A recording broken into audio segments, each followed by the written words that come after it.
ఆ డిశ్చార్జ్ ఏదైతుందో దాన్ని మొత్తం జీరో లిక్విడ్ చేస్తారు. ఇంకా కాలుష్యం కాదు, ఏం చెడిపోదు, వీళ్ళకి ఇబ్బంది ఉండదు. అది ఇంటర్నేషనల్ లెవెల్లో సక్సెస్ఫుల్గా ఉంది, సక్సెస్ఫుల్గా జరుగుతుంది. ఇప్పుడు అమెరికాలో ఉన్నాయి చాలా కంపెనీలు, యూరోప్లో ఉన్నాయి, ఇంకా చాలా చోట్ల ఉన్నాయి. అవసరం, ప్రతి దేశానికి అవసరమే. అయితే మనం ఆ సిస్టమ్ పెట్టుకోవచ్చు కదా అని చెప్పి ఒక ఫార్మా యూనివర్సిటీ కూడా పెడదాం దానిలో అని చెప్పి ఫార్మా ఇండస్ట్రీ తెచ్చినాం.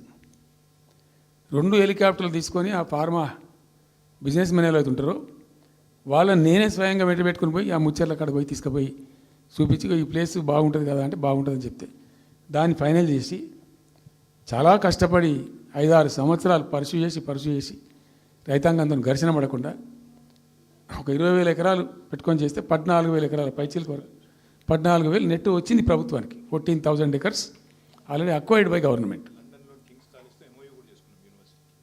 చాలా ఎంఓయూలు జరిగినాయి, అన్నీ జరిగినాయి. మన లోకల్ వాళ్ళు రెడీ ఉండి.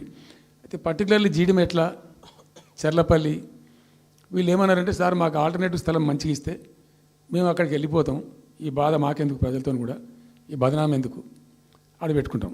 పెట్టి కామన్ అఫ్లుయెంట్ ప్లాంట్స్ పెట్టి ఒక ఐఏఎస్ అధికారిని పెట్టి దాన్ని ప్రభుత్వ నిఘాలోనే ఈ రసాయనాలు వ్యర్థాలను ఇష్టం వచ్చినట్టు ఎటుపడితట్టు పంపకుండా ఆ నియంత్రణలో జరగాలని చెప్పి పెట్టుకున్నది ఫార్మాసిటీ. దానికి ఎన్వైరాన్మెంటల్ క్లియరెన్స్ కూడా వచ్చింది. కేంద్ర ప్రభుత్వాన్ని ఒప్పించి ఎన్వైరాన్మెంటల్ క్లియరెన్స్ తెచ్చినాం. హైదరాబాద్ మొత్తం ఫార్మాను ఒకటే దగ్గర తీసుకుపోయి పెట్టాలి, ఆడ ఫార్మా సిటీ కట్టాలి, అక్కడ పనిచేసే ఎంప్లాయీస్ కూడా పొద్దాకి ఇటు అటు తిరిగేటువంటి అవసరం లేకుండా మంచిగా బ్రహ్మాండమైన సిటీ రావాలి, వచ్చే సిటీకి కావాల్సినటువంటి ఆల్ ఇన్ఫ్రాస్ట్రక్చర్ రావాలి అని చైనాలో నేను చైనా పోయినప్పుడు చూసినట్టు అది 70,000 ఎకరాలు వాళ్ళది, చాలా హ్యూజ్ ఫ్యాక్ట్. మనకి ఒక 20,000 acres అయితే మస్తు అవుతుందని చెప్పి మేము తీసుకొని చేసినాం. మెడికల్ కాలేజ్ కూడా మంజూరు చేసినాం ఆ పక్కనే, వీటన్నిటి దృష్ట్యా పెట్టుకొని. అంటే మేము ఒక పద్ధతి పెట్టుకొని దాన్ని ఒక సిస్టమేటిక్గా చేసినాం. చేస్తే ఇప్పుడు దాన్ని ఏందండి దందా, ఏదైనా చేసి దాన్ని నమ్మకదొబ్బన్న. ఏం జరుగుతుంది రాష్ట్రంలో? ఫ్యూచర్ సిటీ, తొక్క సిటీ, ఎవరికి కావాలి నీ ఫ్యూచర్ సిటీ? నాకు అర్థం కాదు. నువ్వు పెంచినావు హైదరాబాద్ను, ఎవరు చేసిన హైదరాబాద్ సిటీ? ఇంత వైబ్రాంట్ సిటీ ఎక్కడికి వెళ్ళొచ్చింది? 400 సంవత్సరాల చరిత్రతోని దీనికంతా ఒకటి బోధి జరిగి ఆటోమేటిక్గా పెద్ద సిటీ అయింది. అట్లా అన్నీ కావు, అందరికి కావు. ఎన్ని రాష్ట్రాలకు ఉన్నాయండి? బెంగాల్ కలకత్తా ఉంది, మహారాష్ట్రకి ముంబై ఉంది, మనకు హైదరాబాద్ ఉంది, కర్ణాటకకు బెంగళూరు ఉంది, తమిళనాడుకు మద్రాసు ఉంది, ఢిల్లీ కోర్స్ ఢిల్లీ. వేరే రాష్ట్రాలకు లేవు కదా, 28 రాష్ట్రాలకు ఉండయి. సో ఇంత మహానగరం నిర్మితమైంది.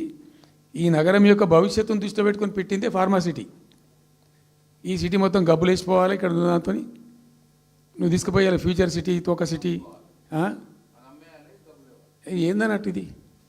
అన్ని దిక్కుమాలిన పాలసీలు, రియల్ ఎస్టేట్ బ్రోకర్ దందా తప్పితే ఇంకోటి లేదు. అన్నీ కనబడతాయి మనకు. మీరు పరిశీలనగా చూస్తే, పూర్తిగా చూస్తే అసలు చాలా గందరగోళం. గురుకుల పాఠశాల విద్యార్థులు చచ్చిపోతారండి. ఇప్పటికి 120 మంది విద్యార్థులు చచ్చిపోయినారు. గంత నియంత్రణ లేదా? గంత తెలివి లేదా? ఒక గట్టి అధికారిని పెట్టి గట్టి చర్య తీసుకోరాదా? ఏందో చేస్తాము నీ ఫ్యూచర్ సిటీ, తోక సిటీ, ఈ పోరగాళ్ళని చేస్తారు. తర్వాత ఫార్మా సిటీలో ఆ ల్యాండ్ అక్వైర్ చేసినప్పుడు కండిషన్ ఏంటంటే ఓన్లీ ఫార్మా సిటీకి మాత్రమే వాడతాము. Conditional land acquisition. హైకోర్టులో కేసు ఉంది. హైకోర్టులో ఈ ప్రభుత్వం ఏం చెప్తుంది? లేలే ఫార్మా సిటీ ఉంటుంది. మళ్ళీ ఆడ 3,000 ఎకరాల్లో వాడేవాడు అంబానా, సల్మాన్ ఖానా, ఎవడో బొంతారనో పెడతారు. ఈ జూ పార్క్ కొంచెం ఆడబెడతారట. ఎందుకు? జూ పార్క్ అమ్మకతో పెట్టానుక? ఏం జరుగుతుంది ఈ రాష్ట్రంలో అసలు? మేము ఇటువంటి చిల్లర పనులు చేయలేదే మేము ఉన్నప్పుడు, ఇంత దుర్మార్గమైన కార్యక్రమాలు చేయలేదే. ఇది ఎక్కడ దిక్కుమాలిన దందా? ఏం జరుగుతుంది అసలు? ఏం చేయదలుచుకున్నారు ఈ రాష్ట్రాన్ని? ఇదేం పోతున్నా? సో ఇట్లా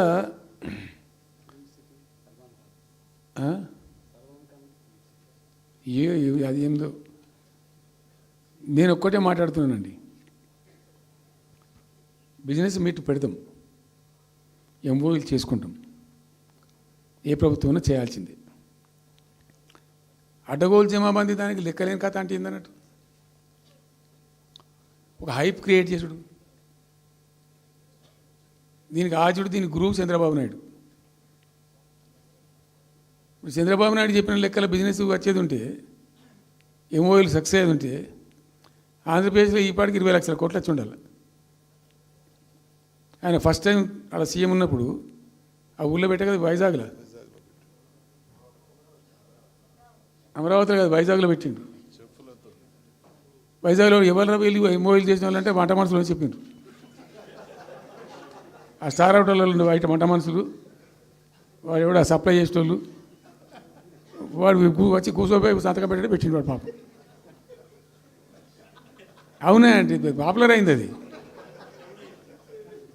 ఇప్పుడు మరి ఎక్కడ ఆ పెట్టుబడి ఎక్కడ చెప్పండి. ఆఖరికి 10,000 కోట్లు అన్న రావాలి, 15 లక్షల కోట్లు, 6 లక్షల కోట్లు, 8 లక్షల కోట్లు.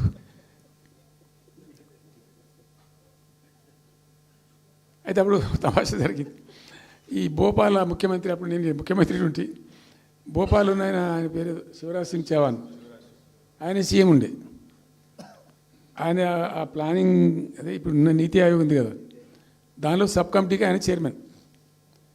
నేను భోపాల్లో పెడతా బాయ్ సాబ్ జర వచ్చిపోను అని ఖచ్చితంగా ఊరికే బతిమాలితే, ఫోన్ల మీద ఫోన్లు చేస్తే ఏం భోపాల్ లేవా మీరు చూసుకొని అంటే, లేదు సార్ నువ్వు తప్పకుండా రావాలంటే సరే అని పోయినండి. అయితే ఆడొక ఇండస్ట్రీ మినిస్టర్ ఉంది, వాళ్ళ గవర్నమెంట్కి ఉంటారు కదా మధ్యప్రదేశ్కు. ఆమె వచ్చి నీ కొడుకు వచ్చి బాగా ఆగమాగం చేస్తానని మమ్మల్ని అంటే, ఎందుకు చేస్తాడమంటే ఆయన అదొకటితోటి మాట్లాడి ఎక్కువ చేసుకుంటుండు బాగా అంటే, నువ్వు కూడా అన్నాడు గట్టిగా చెయ్యి. ఆమె వసుంధర రాజే చెల్లెలు, ఆమె పేరు యశోధర రాజేనా ఏదో అన్నది.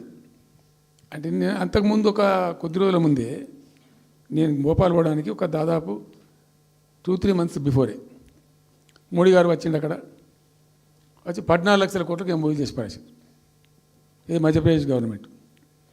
ఏంటి మొన్న 14 లక్షల కోసం చేసింది కాదమ్మా, మీకు నాకు అర్థం కాదు, నీకేం రాలేదంటావు నువ్వు, ప్రధానమంత్రి మీకు సపోర్ట్ ఉండే, మీకు పార్టీ అయ్యి మీకు మంచిగా నీకు ఇంత లాభం ఉంది అంటే, ఓ సో బోగసాయి సాబా ఆమె. నేను అతను ప్రామిస్ చెప్తాను, నేను ఐ వాజ్ షాక్డ్. అది వచ్చేదా పోయేదేస్తానంత వాటిగా గ్యాసు అంటే, ఈ గ్యాసులు ఎవరిని మోసం చేయడానికి ఇంత వంచిస్తారా ప్రజలను?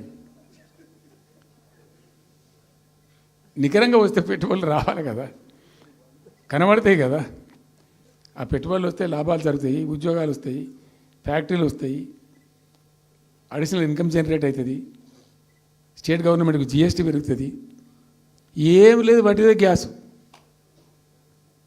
మొన్న వీలైతే చెప్పి 5 లక్షల, నువ్వు కొంచెం తగ్గించి చెప్తున్నావు.